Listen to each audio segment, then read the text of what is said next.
सलाम पाकिस्तान। इस बुलेटिन में 24 के साथ UK 44 के नाजरीन को भी खुशामदीद कहेंगे। मैं हूँ हुदा शाह, मैं हूँ हैदर अवाम और मैं हूँ फरवा वही। 24 न्यूज HD आप स्ट्रीम भी कर सकते हैं लाइव youtube.com/24 News HD पर। बुलेटिन के आगाज में आपको बताएं कि वजीर आजम पाकिस्तान इमरान खान ने शहर कायद के लिए 162 अरब रुपए के पैकेज का ऐलान कर दिया है। कहते हैं कराची के बगैर मुल्क आगे तरक्की नहीं कर सकता। कराची पैकेज के तहत 18 मंसूबों पर काम किया जाएगा।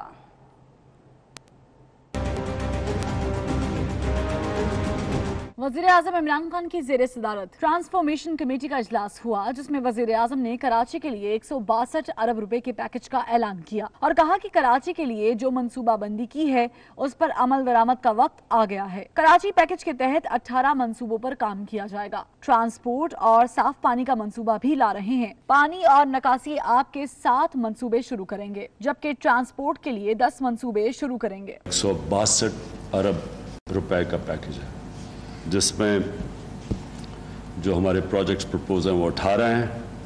ट्रांसपोर्ट जो कि बहुत बड़ा इशू है कराची का, पब्लिक ट्रांसपोर्ट, उसमें 10 प्रोजेक्ट्स हैं।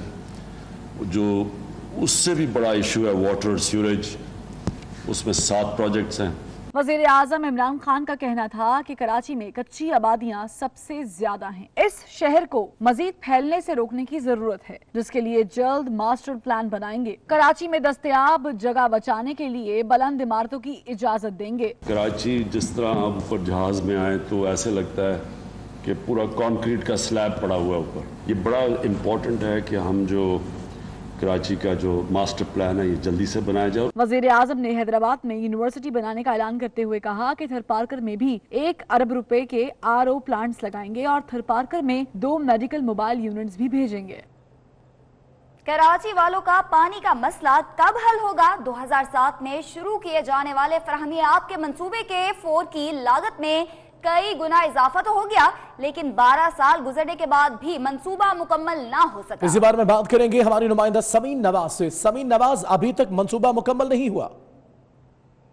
आज वज़ीर आज़म ने कराची पैकेज का ऐलान किया है। 162 अरब रुपए के इस पैकेज में कराची में पानी की फराहमी के हवाले से भी मंसूबे शामिल हैं और उनका ये कहना था कि जो पानी का ज़िया है उसको भी रोकने के लिए खुसूसी तौर पर इक़दाम किए जाएंगे। लेकिन पानी जो कि कराची के शहरियों का एक बहुत बड़ा मसला है, फराहमी आब, इस वक्त भी आप देख सकते हैं कि किस तरह से लोग पानी भर कर ले जा रहे होते हैं और घरों में पानी डलवा रहे होते हैं, क्योंकि सरकारी नल में उनके पास पानी नहीं आ रहा होता। तो उम्मीद ये की जा रही है कि जो एक बहुत बड़ा मंसूबा है कराची को फराहमी आब के लिए, K4 मंसूबे के हवाले से जो है वो इस पैकेज के तहत कुछ रकम मिल सकेगी। वो 50% का हिस्सा मिल सकेगा जो विफाक ने देना है, और जिसकी वजह से ये कहा जाता है कि अब तक K4 मंसूबा मुकम्मल नहीं हो सका है और 12 साल में इस मंसूबे की लागत 72 अरब हो चुकी है।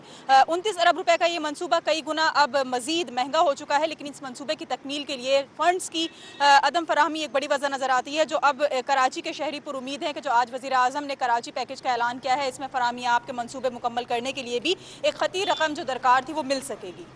खती रकम दरकार है। समीन, बहुत शुक्रिया आपका। आगे बढ़ते हैं। वज़ीर आज़म ने कराची में सीवरेज सिस्टम को संगीन मसला करार दे दिया। वो कहते हैं शहर में सीवरेज के निजाम की बेहतरी के लिए 30 अरब दरकार हैं। जहर आलूद पानी समंदर बुर्द करने से आबी खतरात भी लाक हैं। इसी हवाले से बता रहे हैं इरफान अब्बासी। जी इरफान। आज़म पाकिस्तान ने आज कराची शहर के लिए पैकेज का ऐलान किया है और उसके अंदर 3 बड़े मंसूबों का ऐलान किया गया है। जो सबसे बड़े मसले कराची शहर के अंदर वो सीवरेज का है, पीने के पानी का है, और इसके अलावा जो ट्रांसपोर्ट का मसला है, ये वाकई सबसे बड़े मसले करार दिए जा रहे हैं, जिसके लिए आज वज़ीर आज़म पाकिस्तान इमरान खान ने जो सीवरेज के मसाइल हैं इनके लिए 30 अरब रुपए का पैकेज का ऐलान किया है। इसके लिए रखे गए हैं। इस वक्त मौजूद हूँ बिल्कुल जो मली नदी है उसके अंदर मौजूद हूँ, और मेरा कैमरामैन आपको दिखाएगा कि ये वो सीवरेज का पानी है कि जो बिना सफाई के, बिना ट्रीट के ये यहाँ से समंदर के अंदर गिरता है, और इससे बहुत से जो है वो मसाइल जहाँ जन्म लेते हैं वहीं आबी मसाइल जो है वो भी जन्म ले रहे हैं। इससे ये जो सीवरेज का पानी है जब ये समंदर के अंदर गिरता है तो इससे समंदर का पानी भी जो है आलूदा हो जाता है, और इससे जो आबी मसले काफ़ी ज़्यादा होती है। ज़रूरत इस बात की कि जिस तरीके से वज़ीर आज़म पाकिस्तान ने आज ऐलान किया है कि 3 जो बड़े मसले हैं, ख़ासतौर पर सीवरेज का जो मसला है, इसके अलावा पीने का जो पानी का मसला और ट्रांसपोर्ट का, तो उम्मीद की जा रही है कि ये तीनों बड़े मसाइल जो है वो जल्द हल कर लिए जाएंगे। और साथ ही जो वज़ीर आज़म पाकिस्तान का ये भी कहना है कि जिस तरीके से कराची शहर के अंदर जगह जगह जो सीवरेज के मसाइल हैं उनको हल करने की कोशिश की जाए ताकि इरफान, बहुत शुक्रिया आपका। शहर कायद में बेहंगम ट्रैफिक सबसे बड़ा मसला है। वजीर आजम पाकिस्तान इमरान खान ने कराची पैकेज में ट्रांसपोर्ट के 10 मंसूबों का ऐलान किया है। कराची वालों के लिए ग्रीन लाइन मंसूबा ताहाल मुकम्मल नहीं हो सका है। बात करेंगे अपने नुमाइंदे हसन अब्बास से। हसन अब्बास, ग्रीन लाइन मंसूबा अभी तक मुकम्मल नहीं हुआ है, मजीद 10 मंसूबे लाएंगे, क्या सूरत हाल है? देखिए, वज़ीर-ए-आज़म पाकिस्तान इमरान खान की जानिब से कराची शहर वालों के लिए 162 अरब का पैकेज का ऐलान किया गया है। खास तौर पे खुसूसी जोर दिया गया है ट्रांसपोर्ट के मसाइल के ऊपर। कराची शहर की अगर हम बात करें तो शहरियों को शदीद मुश्किलात का सामना करना पड़ता है। धर्म भरा ट्रांसपोर्ट का निज़ाम, खुसूसी तौर पर अगर हम बात करें ग्रीन लाइन बस मंसूबे की तो ऑलरेडी जो है ताखीर का शिकार है। 2 साल में इस मंसूबे को मुकम्मल किया जाना था। 21 स्टेशन हैं। सरजानी टाउन से इस मंसूबे का आगाज़ हुआ, गुरु मंदिर तक ये मंसूबा आ रहा है। उसके बाद इसकी एक्सटेंशन भी की गई 3.5 किलोमीटर की तकरीबन। साथ साथ अगर हम बात करें तो कराची शहर में जो बसों का निज़ाम है, चिंची माफिया है, रक्षा माफिया है, तमाम तर माफियाज ने जो है वो कराची के शहरियों को परेशान कर रखा है। किसी किस्म का कोई ऐसा प्लान मुरतब नहीं किया गया है जिससे कराची के शहरियों को और ट्रैफिक जाम के मसाइल हल हो सके। कहा यह भी जा रहा है कि जो 162 अरब रुपए का पैकेज अनाउंस किया गया है उसमें से 10 प्रोजेक्ट जो हैं वो ट्रांसपोर्ट से रिलेटेड होंगे। जो पैसे ट्रांसपोर्ट के लिए खर्च किए जाएंगे, ये भी कहा जा रहा है कि 500 ट्रांसपोर्टर्स को 500 नई बसों के लिए लोन भी दिया जाएगा। अब देखना यह है कि जिस तरह कराची शहर वाले ग्रीन लाइन के मुंतज़िर हैं, क्या इसी तरह वो बसों के लिए भी मुंतज़िर रहते हैं या बसें दे दी जाती हैं कराची शहर को नई। खासतौर पे हम ग्रीन लाइन मंसूबे की अगर बात करें तो हमने देखा सूबाई और वफाकी हुकूमत के अंदर तनाज़ा रहा है बसों के मसले को लेकर, लेकिन वफाकी हुकूमत की जानिब से ये कहा जा रहा है कि 2019 जून के महीने में जो है ग्रीन लाइन बस मंसूबे को जो है मुकम्मल कर लिया जाएगा। अब देखना यह है कि मंसूबा मुकम्मल होता है या नहीं। बहुत शुक्रिया। और अगला स्टेशन है लाहौर। बाद बामुलाहिजा होशियार, क्योंकि वजीर आजम पाकिस्तान लाहौर आ रहे हैं। वजीर आजम की आमद से पहले ही लाहौर रेलवे स्टेशन के दाखिली खारजी रास्ते बंद कर दिए गए हैं। रेलवे अफसरान को भी पिंडाल जाने से रोक दिया गया है। क्या सूरत हाल है, बात करेंगे अपने नुमाइंदे सईद अहमद से। सईद अहमद, बताइएगा मुसाफिरों का क्या हाल है? जी बिल्कुल, वज़ीर आज़म की लाहौर रेलवे स्टेशन आमद से कबल जो स्टेशन के दाखिली और खारजी रास्ते हैं उनको जो है वो खाता तारें और सनातन इलाका जो बंद है वो कर दी गया है और सिक्योरिटी के नाम पर जो सख्त चेकिंग है वो की जा रही है। और रेलवे अफसरान को भी जो पंडाल में जाने की इजाजत है वो नहीं दी जा रही। रेलवे स्टेशन के प्लेटफॉर्म नंबर 2 और 4 पर जो ट्रेन ऑपरेशन है वो उसको भी है मुअत्तल कर दिया गया है और ट्रेन ऑपरेशन की जो दीगर प्लेटफॉर्म से ट्रेनें हैं वो चलाई जा रही, जिसके ऊपर मुसाफिरों को जो है वो शदीद तंगी का सामना करना पड़ रहा है। और तमाम रास्ते बंद होने के बाद एक छोटा जो गेट है वो मुसाफिर के लिए खोला गया है जहाँ से मुसाफिर को अंदर जाने और बाहर आने की इजाजत है वो दी जा रही है, जिसके ऊपर बर्जुक खवातीन जो है उनको सीढ़ियाँ चढ़ने में जो शदीद परेशानी का सामना है वो करना पड़ रहा है। और यही कहा जा रहा है उनकी जानब से कि एक तरफ तो प्रोटोकॉल के नाम पर बेतहाशा जो यहाँ पर वसाइल है वो खर्च किए जा रहे हैं, जबकि दूसरी तरफ आम मुसाफिर। बहुत शुक्रिया सईद। और अभी आपको बताएं कि ईदी एयर एम्बुलेंस में एक और जहाज का इजाफा हो गया है। नया तैयारा सेस्ना 206 आज बेड़े में शामिल कर लिया गया है। 5.5 करोड़ का तैयारा जदीद आलात से लैस है। तैयारे से दुश्वार गुजार इलाकों में मरीजों को फौरी तिब्बी इमदाद दी जा सकेगी। इसी बारे में जानेंगे दानियाल सैयद से। जी दानियाल, बताइएगा इस बारे में। आज बिल्कुल कराची नहीं बल्कि मुल्क भर में ईदी फाउंडेशन की जो खिदमात हैं वो किसी से ढकी छुपी नहीं है। ईदी फाउंडेशन जो मुल्क भर में रफाही, फलाही और रेस्क्यू ऑपरेशन में जो सरफहरिस्त है और इसके रज़ाकार जो हैं वो किसी भी हंगामी सूरत हाल में सफ़े अव्वल पे किरदार अदा करते हैं। एक और एयर एम्बुलेंस सर्विस जो है उसका आगाज़ किया गया है। सेस्ना 206 ये जहाज़ है जो ईदी फाउंडेशन ने इससे ख़रीदा है। इसमें पायलट समेत 6 अफराद की गुंजाइश है। किसी भी रेस्क्यू के अमल में हंगामी सूरत हाल में इसके अंदर पायलट समेत 6 अफराद जो हैं वो सवार हो सकते हैं। और अगर कोई मैयत किसी इलाके में पहुँचानी हो तो इसमें 2 मैयतों का भी जो है वो इंतज़ाम किया जा सकता है। हमारे साथ मौजूद हैं ईदी फाउंडेशन के सरबराह फैसल ईदी साहब, इनसे जानते हैं। सर, ये बताएगा ये जहाज़ के बारे में और कितने जहाज़ अब तक ईदी फाउंडेशन के पास हैं और इससे क्या बेहतरी जो है वो निज़ाम में आ सकेगी? ये सेस्ना 206 जहाज़ है इसका, ये अमेरिकन मेड जहाज़ है और बहुत ही अच्छा है। STOL कैपेसिटी है इसकी। STOL मींस दैट ये short take off and landing जो है वो कर सकता है, ग्रास में भी जो है वो लैंडिंग कर सकता है। और इसकी 6 की कैपेसिटी है और 2 बॉडीज़ को हम एक साथ में या 2 ज़ख्मियों को भी जो है वो हम एक साथ में ले जा सकते हैं। और इससे हमारी फ़्लीट में आने से जो है वो हमारी स्ट्रेंथ अब डबल हो चुकी है। पहले हमारे पास सिर्फ एक ही जहाज़ था इसी कैपेसिटी का, अब हमारे पास 2 जहाज़ हो जाएंगे।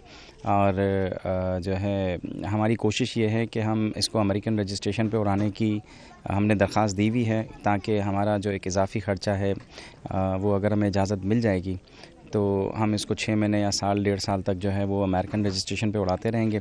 इसके बाद फिर पाकिस्तानी रजिस्ट्रेशन पे लेकर आ जाएंगे। उससे जो है इदारे को 60-70 लाख रुपए की जो है वो बचत हो जाएगी। ना तो हमें इसका इंजन ओवरहॉल करना पड़ेगा, जो कि एक इजाफ़ी ख़र्चा होगा हम पे। और हम कोशिश में लगे हुए हैं कि हमें उम्मीद है कि हमें ये एग्जम्पशन मिल जाए गवर्नमेंट के इदारों से, जनरल एविएशन से। और बाकी जो आप पूछना चाहें। अच्छा, ये बताएगा इस जहाज़ की ख़रीदारी में कितना खर्चा आया, किन लोगों ने ताउन किया, क्या कहना चाहेंगे आप? ये टोटल इस पे जो खर्चा आया अब तक 5 करोड़ रुपए का खर्चा आ चुका है, बल्कि थोड़ा सा ज़्यादा ही आ गया इसको फेरी करने पे भी। और इस पे जो हमारी मदद हुई है पाकिस्तानी जो मुकीम हैं इंग्लैंड के अंदर, उनके चंदे से हमने ये जहाज़ ख़रीदा है। तो आपके तवस्सुत से मैं उन सब का शुक्रिया अदा करता हूँ। पाकिस्तानी जो हमारे डोनर्स हैं UK में कि उनकी मदद से हमने ये जहाज़ ख़रीदा है। और मज़ीद 2 और जहाज़ ख़रीदने हैं तो इंशाल्लाह वो भी हम कर पाएंगे, और अगर उन्होंने हमें चंदा दिया तो। जी बिल्कुल, ये ईदी फाउंडेशन के सरबराह फैसल ईदी हैं। ये सेस्ना 206 ईदी एयर एम्बुलेंस सर्विस में जो है इसका इजाफा हुआ है। मेरे कैमरामैन राहिल अहमद अगर दिखा सकें कि बिल्कुल जहाज़ है जो अब से कुछ देर कबल ही जो है वो पाकिस्तान आया। ईदी फाउंडेशन ने नया एक जहाज़ जो ख़रीदा है, और इन्होंने फैसल ईदी जो ईदी फाउंडेशन के सरबराह हैं, उन्होंने तमाम डोनर्स जिन्होंने इस जहाज़ के ख़रीदने में, इसकी ख़रीदारी में ईदी फाउंडेशन का साथ दिया, हाथ बटाया, उनका तमाम इदारों का शुक्रिया अदा किया है फैसल ईदी ने। और साथ ही साथ उनका ये भी अज़्म है कि जल्द मज़ीद 2 और जहाज़ ईदी फाउंडेशन एयर बस सर्विस का हिस्सा होंगे, ताकि पाकिस्तान में किसी भी एमरजेंसी की सूरत हाल में ईदी फाउंडेशन सरफ़हरिस्त किरदार जो है वो अपना निभा सके। शुक्रिया दानियाल आप। दुबई में पाकिस्तानी फुटबॉल और साल टीम के 8 खिलाड़ियों को अर्जेंटाइन जाने से रोक दिया गया। 4 खिलाड़ी कतर एयरवेज से रवाना हो गए। तमाम खिलाड़ियों के पास अर्जेंटाइन के वीजे होने के बावजूद दुबई में फंस गए।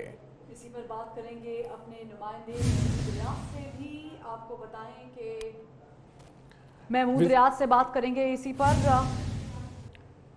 तो दुबई में ये वाक़या पेश आया है। पाकिस्तानी फुटबॉल टीम के 8 खिलाड़ियों को अर्जेंटाइन जाने से रोक दिया गया है। 4 खिलाड़ी कतर एयरवेज से रवाना हो गए। तमाम खिलाड़ियों के पास अर्जेंटाइन के वीजे होने के बावजूद दुबई में फंस गए हैं। वीजे होने के बावजूद खिलाड़ी दुबई में फंस गए। आपको बताते चले कि तमाम खिलाड़ियों के पास अर्जेंटाइन के वीजे हैं, बावजूद इसके वो दुबई में फंस गए हैं। दुबई में पाकिस्तानी फुटबॉल टीम की 8 खिलाड़ियों को अर्जेंटाइन जाने से रोक दिया गया है, जबकि 4 खिलाड़ी कतर एयरवेज से रवाना हो गए।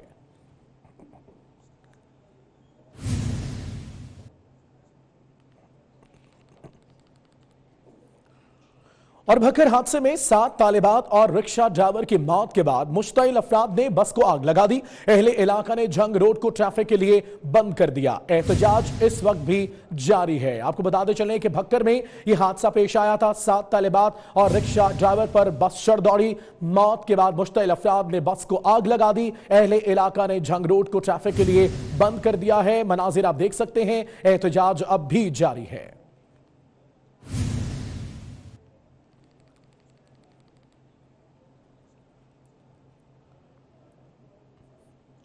अब्दुल हकीम लाहौर मोटरवे M3 का इफ्तिताह कल होगा। M3 230 किलोमीटर तवील 8 इंटरचेंज बनाए गए हैं। गवर्नर पंजाब चौधरी सरवर और विफाक वजीर मुराद सईद जड़ावाला इंटरचेंज पर इफ्तिताह करेंगे। लाहौर के जनूबी पंजाब से फासले सिमट जाएंगे। अब्दुल हकीम लाहौर मोटरवे M3 का इफ्तिताह कल होगा। मजीद तफसीलात क्या है, ब्यूरो चीफ मुल्तान रजा मलिक हमारे साथ है। रजा मलिक बताएगा, कल इफ्तिताह होगा मोटरवे का। जी बिल्कुल, गवर्नर पंजाब चौधरी मोहम्मद सरवर और विफाकी वजीर मुराद सईद इस 230 किलोमीटर तवील M3 मोटरवे जो अब्दुल हकीम लाहौर मोटरवे जानी जाती है उसका बाकायदा इफ्तिताह करेंगे, जिसके बाद इसे आम आमदोरफ्त के लिए खोल दिया जाएगा। ये M3 मोटरवे M2 को ज्वाइन करेगी रावी टोल प्लाजा के करीब से, और उसके बाद M4 को यहाँ ज्वाइन करेगी शामकोट के मकाम पर मुल्तान के करीब, जहाँ से मुल्तान और जनूबी पंजाब का लाहौर जो फासला है वो सिमट जाएगा। इस हवाले से जो मुल्तान से चलने वाली बस कंपनियां हैं उन्होंने तो अपने मुसाफिरों को ये नवीद सुनानी भी शुरू कर दी है कि अब जो लाहौर का सफर 5.5 घंटों का था वो अब सिमट कर 3.25 घंटों में 3.5 घंटों में मुकम्मल हो जाएगा। और इस हवाले से उन्होंने बाकायदा तौर पर बड़े बड़े बैनर्स भी आवेदन कर दिए हैं। बहुत शुक्रिया रजा मलिक आपका।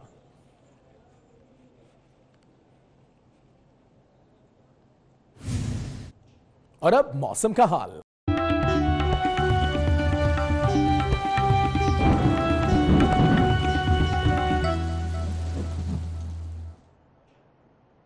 शहर गायद में सूरज का पारा हाई हो गया। दर्जा हरारत अभी से 38 डिग्री तक जा पहुंचा है। महकमा मौसमियात ने आइंदा 24 घंटों के दौरान मौसम गर्म और खुश्क रहेगा, जबकि गर्म हवा के बाइस नमी का तनासुब 10% रह गया है। मौसम के हवाले से आपको अपडेट कर रहे हैं। शहर गायद में सूरज का पारा हाई हो गया है। दर्जा हरारत अभी से वहां पे 38 डिग्री तक जा पहुंचा है, जबकि महकमा मौसमियात ने आइंदा 24 घंटों के दौरान मौसम गर्म और खुश्क रहने का इम्कान है ये पेशगोई की है, जबकि गर्म हवा के बाइस नमी का तनासुब 10% रह गया।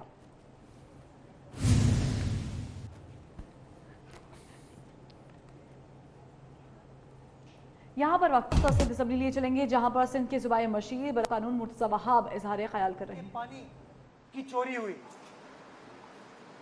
और अब हम इस चोरी को नहीं होने देंगे।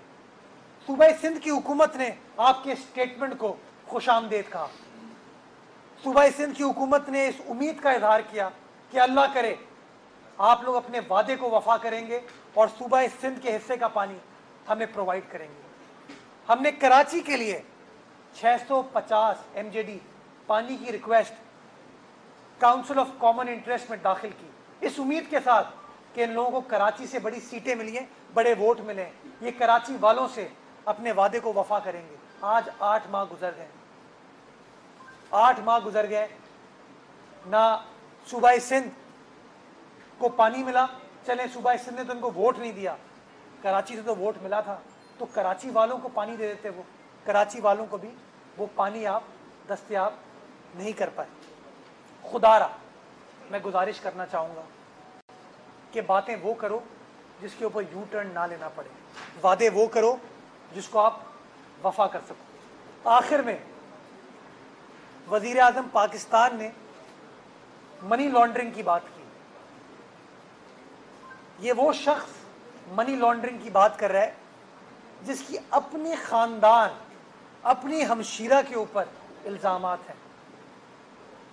अपनी हमशीरा अपनी बैनुल अक़वामी जायदाद के बारे में कहते हैं कि वो सिलाई मशीन सिलाई कढ़ाई करके वो जायदाद उन्होंने हासिल की। तो अपने लिए तो कोई सवाल का जवाब नहीं होता, लेकिन चूंकि इल्ज़ाम तराशी करना खान साहब की हुकूमत का वतीरा है, तो खान साहब उसी काबीना के वज़ीर आज़म है, तो उन्होंने कहा कि मैं भी इल्ज़ामात लगा दूं। इल्ज़ाम ना लगाएं खान साहब, काम करके दें। पाकिस्तान की आवाम ने आपको, वैसे तो हम नहीं मानते कि उनको वोट मिले थे, बट चलें अगर इस बात को मान भी लिया जाए कि वोट मिले थे, तो वोट बातें करने के लिए नहीं, ख्याली पुलाव बनाने के लिए नहीं, गलत बयानी के लिए नहीं, काम करने के लिए थे।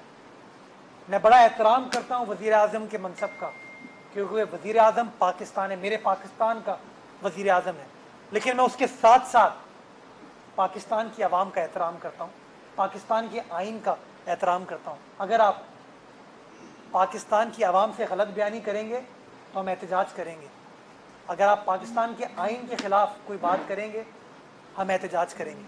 आखिर में मैं गुजारिश ये करना चाहूँगा, बड़े सवाल जवाब इस बारे में हुए कि वज़ीर आला सिंध आज की तकरीबात में मौजूद नहीं थे। सितम ज़रीफ़ी ये है कि वज़ीर आज़म पाकिस्तान सूबाई सिंध आते हैं और सूबाई सिंध के वज़ीर आला को मदऊ नहीं किया जाता। ये समझ नहीं आता कैसी हुकूमत है, ये कैसी फेडरेशन है कि सूबाई सिंध के वज़ीर आला को आप मदऊ नहीं करते। उनको इनवाइट नहीं किया जाता।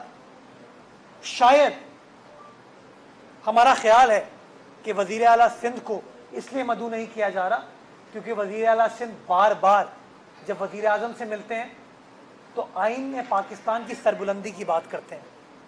जब वज़ीर आज़म से मिलते हैं सिंध के एनएफसी की मद में जो 120 अरब रुपए की कटौती वफाकी हुकूमत ने की है, उस पॉइंट को रेस करते हैं। जब मिलते हैं वज़ीर आज़म से सिंध के हिस्से की गैस, पानी, बिजली की बात करते हैं। शायद वज़ीर आज़म को ये बातें पसंद नहीं आती, शायद वज़ीर आज़म को सिंध की ये तर्जुमानी नज़र नहीं आती, पसंद नहीं आती, इसलिए वज़ीर आज़म ये फैसला करते हैं कि वो वज़ीर आला सिंध को नहीं बुलाएंगे। आखिर में